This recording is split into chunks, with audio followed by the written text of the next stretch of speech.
Hello दोस्तों। तो जैसा कि हम जानते हैं, हमें अपनी डेली लाइफ में कुछ काम करने के लिए एनर्जी की ज़रूरत होती है। और ये एनर्जी सिर्फ हमारे लिए नहीं, किसी भी मशीन के लिए, कोई भी सिस्टम के लिए, डिवाइस के लिए ज़रूरी होती है। बिना एनर्जी के कोई भी सिस्टम काम नहीं कर सकता, चाहे वो हमारी बॉडी हो, कोई मशीन हो। तो ऐसे ही एक इंटरेस्टिंग टॉपिक के साथ हम आए हैं बिंदास स्टडी चैनल पर।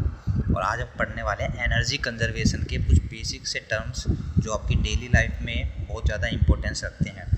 तो व्हाट इज़ एनर्जी कंजर्वेशन? सबसे पहले एनर्जी कंजर्वेशन होता क्या है?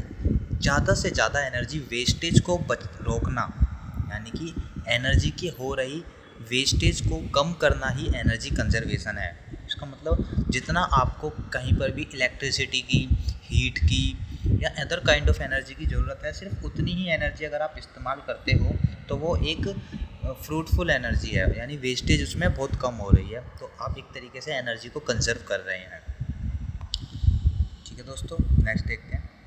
Energy ability to do work. आपको कुछ भी काम करने के लिए जिस कैरेक्टरिस्टिक्स की ज़रूरत होती है उसको बोलते हैं एनर्जी। बिना एनर्जी के आप कोई भी काम नहीं कर सकते। जब आप खाना खाते हो तो उस खाने से हमारे शरीर को शक्ति मिलती है, ऊर्जा मिलती है, और उसी ऊर्जा से आप कोई भी काम कर पाते हो। So energy is ability to do work which is the ability to extract a force causing displacement of an object. अगर फिजिक्स के टर्म में हम बात करें तो किसी भी ऑब्जेक्ट को एक जगह से दूसरी जगह तक ले जाने में जितना फोर्स लगता है, ठीक है दोस्तों, यानी आप फोर्स लगा करके किसी ऑब्जेक्ट को एक जगह से दूसरी जगह ले जा रहे हो तो आप एक काम कर रहे हो, एक वर्क कर रहे हो, और काम ही ऊर्जा के बराबर होता है। Work is energy. Energy can neither be created nor it can be destroyed. आप एनर्जी ना ही क्रिएट कर सकते हो ना ही उसको ख़त्म कर सकते हो। हम सिर्फ एनर्जी को एक फॉर्म से दूसरी फॉर्म में कन्वर्ट कर सकते हैं। It can only be converted from one form to another. ठीक है, एग्जाम्पल देख लेते हैं। Light energy, heat energy, mechanical energy, gravitational energy, electrical energy, sound energy, chemical energy, nuclear और atomic energy and so on. तो कुछ energy के मैंने एग्जांपल पिक्चर से दिखाए, जैसे कि थर्मल एनर्जी जो आग जलती है जिसमें हीट होती है वो थर्मल एनर्जी होती है। रेडिएंट एनर्जी जो सन से रेडियो एक्टिव रेज आती हैं, सोलर रेज आती हैं, वो रेडिएंट एनर्जी हैं। लाइट एनर्जी वो एनर्जी होती है जिसकी मदद से हम किसी भी चीज़ को देख पाते हैं। केमिकल एनर्जी जैसे हमारे पेट्रोल हो गए, फ्यूल हो गया, फूड हो गया, जो हम खाना खाते हैं वो हमारा केमिकल एनर्जी होता है। उस केमिकल एनर्जी को हमारी बॉडी कन्वर्ट करती है मस्कुलर एनर्जी में। ठीक है। न्यूक्लियर एनर्जी जो एटम्स के न्यूक्लियस में जो एनर्जी होती है उसको बोलते हैं न्यूक्लियर एनर्जी। इलेक्ट्रिकल एनर्जी यानी जो इलेक्ट्रिसिटी की फॉर्म में जो एनर्जी होती है, जो हमारे घरों में एनर्जी आती है वायर्स के थ्रू, वो इलेक्ट्रिकल एनर्जी होती है। ग्रेविटेशनल एनर्जी, अर्थ हर चीज़ को ग्रेविटी के थ्रू अपनी तरफ अट्रैक्ट करता है। ठीक है, तो जो एनर्जी हर चीज़ को, एक दूसरे चीज़ को due to the gravity attract कर रही है, उस एनर्जी को बोलते हैं ग्रेविटेशनल एनर्जी। मैकेनिकल एनर्जी वो एनर्जी होती है, आप कोई भी काम कर रहे हो, कोई चीज़ रोटेट हो रही है, मूव कर रही है, तो यानी कि उसमें मैकेनिकल एनर्जी है। Next, classification of energy. तो एनर्जी जो है वो 3 तरीके से क्लासीफाई होती है। Primary and secondary energy, commercial and non commercial energy, renewable and non renewable energy. तो प्राइमरी एनर्जी किसको बोलते हैं? वो एनर्जी जो नेचर से हमें मिलती है। कोई भी एनर्जी जो नेचर से हमें जिस फॉर्म में मिलती है उसको बोलते हैं प्राइमरी एनर्जी। ठीक है, यानी हम उसमें कोई चेंज नहीं करा, जैसे कि फॉसिल फ्यूल हो गए, ठीक है दोस्तों, बायोगैसेस हो गई, तो ये जो है हमारी प्राइमरी एनर्जी है। कोल हो गया, कोल जैसा मिलता है हम उसको वैसे यूज़ करते हैं, तो वो हमारी प्राइमरी एनर्जी के अंदर आता है। सेकेंडरी एनर्जी, अब प्राइमरी एनर्जीज़ का यूज़ करके हम उनको दूसरी फॉर्म में कन्वर्ट कर लेते हैं। जैसे कोयले को हम इलेक्ट्रिसिटी में कन्वर्ट कर लेते हैं, तो इलेक्ट्रिसिटी एक सेकेंडरी एनर्जी है। ठीक है। फॉसिल फ्यूल्स को हम पेट्रोल और डीजल में कन्वर्ट करते हैं, तो वो हमारी सेकेंडरी एनर्जी में आ जाते हैं। Commercial and non commercial energy. Commercial energy means वो एनर्जी जो मार्केट पर एक डेफिनेट प्राइस पर अवेलेबल है, यानी हम उनको मार्केट में जाके खरीद सकते हैं, तो उसको बोलते हैं कॉमर्शियल एनर्जी। जैसे कि बैटरीज हो गई, इलेक्ट्रिसिटी हो गया, कोल हो गया, ठीक है। तो ये जो है एनर्जी है हम मार्केट में परचेज कर सकते हैं एक प्राइस पर, तो ये कॉमर्शियल एनर्जी है। नॉन कॉमर्शियल एनर्जी वो एनर्जी होती हैं जिनको हम परचेज नहीं कर सकते, जैसे कि विंड एनर्जी हो गया, लाइट एनर्जी हो गया, ठीक है, डंग हो गए, गोबर गैसेज हो गई। तो ये एक ऐसी एनर्जी है जिनको हम परचेज नहीं कर सकते। Renewable and non renewable energy, तो मोस्ट इम्पोर्टेंट है renewable and non renewable energy. Renewable energy वो एनर्जी होती हैं जो कुछ समय के बाद रीन्यू होती हैं, ठीक है दोस्तों, यानी वो एनर्जी जिनको हम यूज करने के बाद फिर से रीन्यू कर सकते हैं, जैसे कि विंड हो गया, टाइड्स हो गई, सोलर एनर्जी हो गई। तो ये हमारी रीन्यूएबल एनर्जी है।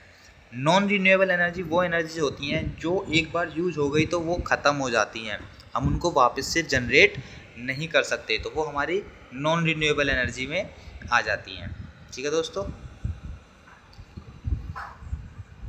Renewable energy is energy derived from nature source that are replenished at a higher rate than they are consumed, ठीक है दोस्तों। इसका मतलब है कि वो एनर्जी जो हमें नेचर से मिलती हैं और हायर रेट पर उनको वापस रीजनरेट कर सकते हैं, जैसे जैसे हम कंज्यूम करते रहते हैं वैसे वैसे नेचर उनको जनरेट करती रहती है।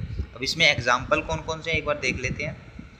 तो इसमें आते हैं solar energy, wind energy, tidal energy, hydro energy and geothermal energy. Solar energy जो सन से लाइट आ रही है वो सोलर एनर्जी है, विंड एनर्जी जो हवाएं बहती हैं वो विंड एनर्जी है, टाइडल यानी लहरें जो चलती हैं उनमें अपनी एनर्जी होती है जो कि कभी ख़त्म नहीं होती, लहरें हमेशा आती ही रहती हैं, तो वो टाइडल एनर्जी होगी। हाइड्रो एनर्जी पानी के अंदर जो एनर्जी होती है वो हाइड्रो एनर्जी है।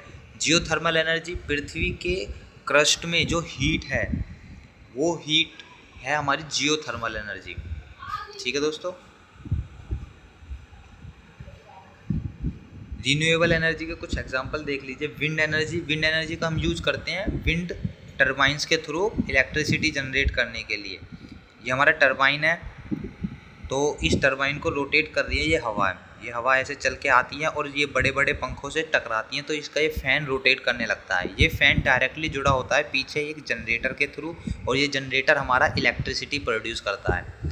सोलर एनर्जी देखेंगे, सोलर एनर्जी में सिलिकॉन और जर्मेनियम की प्लेट्स होती हैं। ये सिलिकॉन और जर्मेनियम की प्लेट्स जब सोलर रेडिएशन पड़ती है इन पर तो ये आयोनाइज्ड हो जाती हैं, ये चार्ज प्रोड्यूस करती हैं, और ये चार्ज स्टोर कर लिया जाता है बैटरीज़ में, और बैटरी के थ्रू फिर हम उसको कॉमर्शियली यूज़ कर सकते हैं, अपने घरों में यूज़ कर सकते हैं।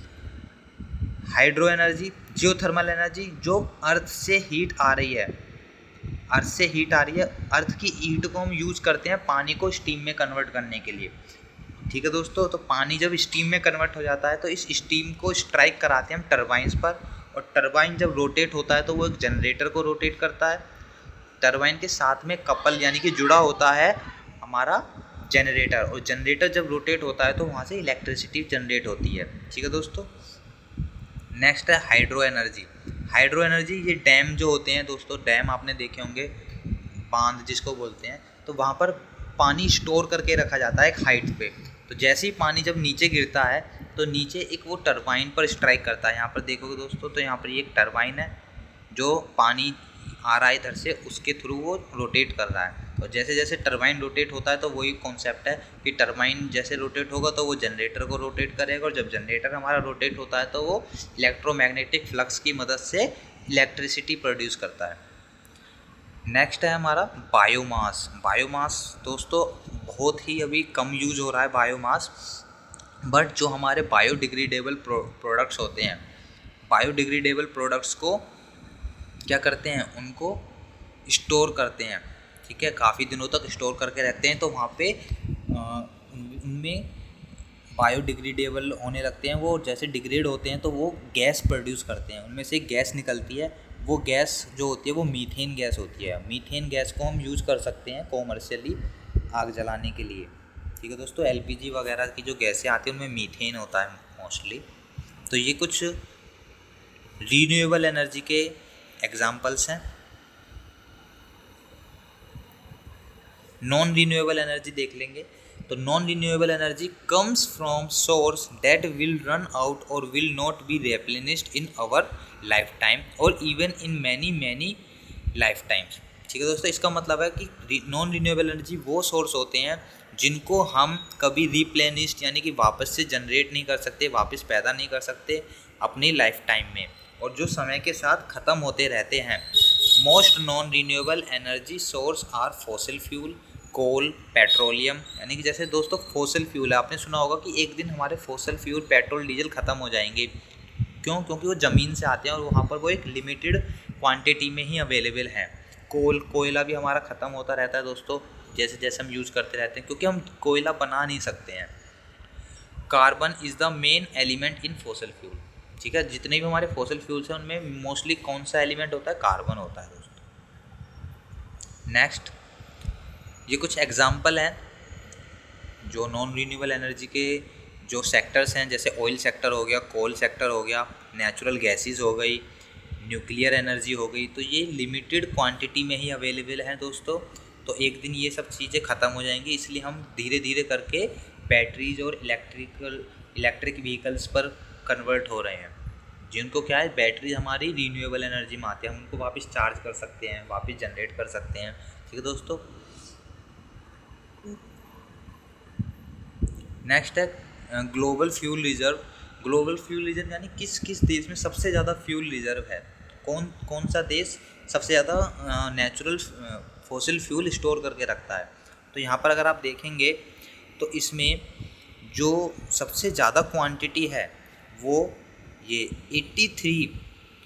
35% सऊदी अरेबिया के पास है। 836.1 बैरल है इनके पास। ठीक है दोस्तों। उसके बाद दूसरा नंबर है अमेरिका का, तीसरा है नॉर्थ अमेरिका का, फोर्थ है रसिया, देन अफ्रीका, एशिया, यूरोप। ठीक है दोस्तों। तो सबसे ज़्यादा क्वांटिटी पूछी जाती है तो सऊदी अरेबिया सबसे ज़्यादा परसेंटेज होल्ड किए हुए है फॉसिल फ्यूल्स का। उसके बाद साउथ अमेरिका आता है, देन नेक्स्ट नॉर्थ अमेरिका।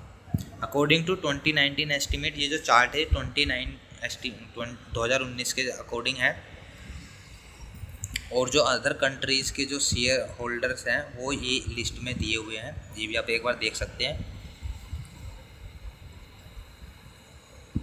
और आप एक कमेंट करके बताएंगे कि एक बैरल में कितने लीटर होता है दोस्तों। जल्दी से कमेंट करके एक बार ज़रूर बताएंगे कि एक बैरल में कितने लीटर होता है। नेक्स्ट देखते हैं दोस्तों कोल फ्यूल रिजर्व, यानी कि किस देश में सबसे ज़्यादा कोयला रिजर्व है। तो सबसे ज़्यादा जो कोयला है दोस्तों वो यूएसए में है। कहाँ पर है? यूएसए सबसे ज़्यादा कोयला स्टोर करके रखता है। रसिया जो है उसके बाद आता है रसिया, जिसके पास 17% है। देन चाइना, फिर ऑस्ट्रेलिया, और हमारा 5th नंबर पर है India.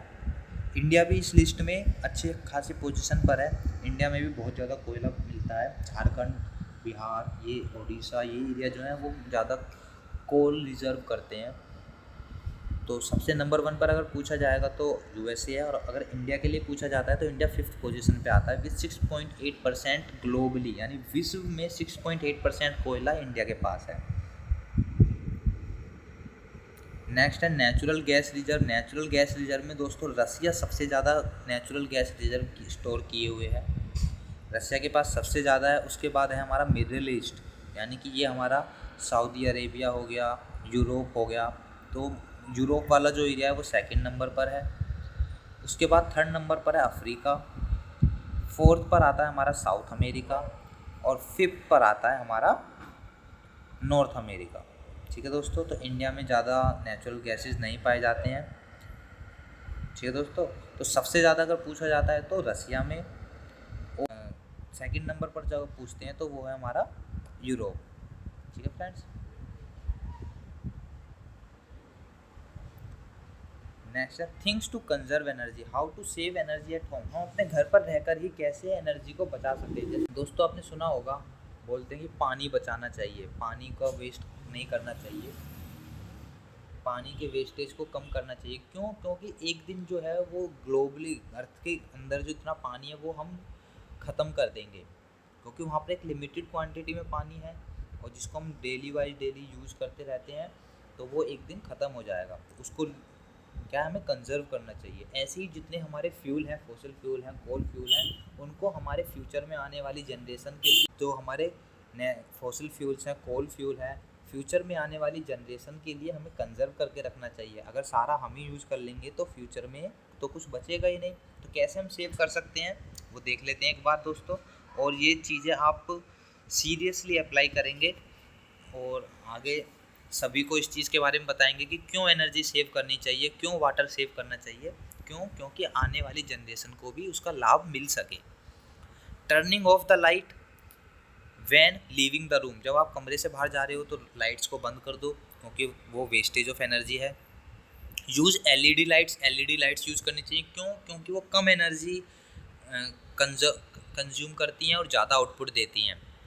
Switching to efficient appliances, जो इफ़िशिएंट अप्लायंसेस हैं उनका यूज़ करना चाहिए। जैसे कि बोलते हैं ना 5 स्टार रेटिंग वाले अप्लायंसेस आते हैं, 4 स्टार, 3 स्टार। तो जितनी ज़्यादा स्टार रेटिंग के अप्लायंसेस आप यूज़ करते हैं वो उतनी ही कम इलेक्ट्रिसिटी लेते हैं। तो यानी कि वो एक तरीके से इलेक्ट्रिसिटी बचा रहे हैं और आपका पैसा भी बचाते हैं वो।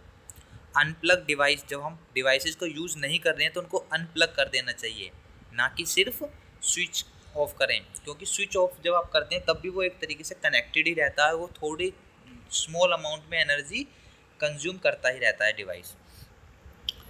लेसन वाटर यूजेस, कम से कम पानी का यूज़ करें, यानी कि जितना ज़रूरत है उतना ही यूज़ करें, ज़्यादा पानी का यूज़ ना करें। Keep the thermostat at the lowest temperature, इसका मतलब है कि जो हमारे हीटिंग वाले अप्लायंसेज हैं उनको लो टेम्परेचर पर ही चलाएं।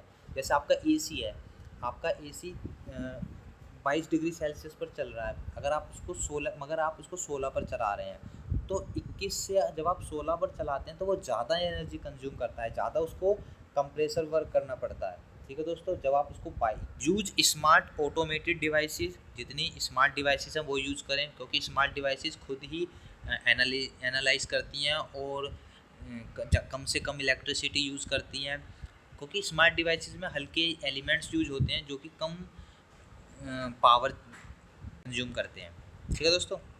यूज डबल ग्लासिंग डोर, ये थोड़ा दोस्तों अलग से चैप्टर हो गया।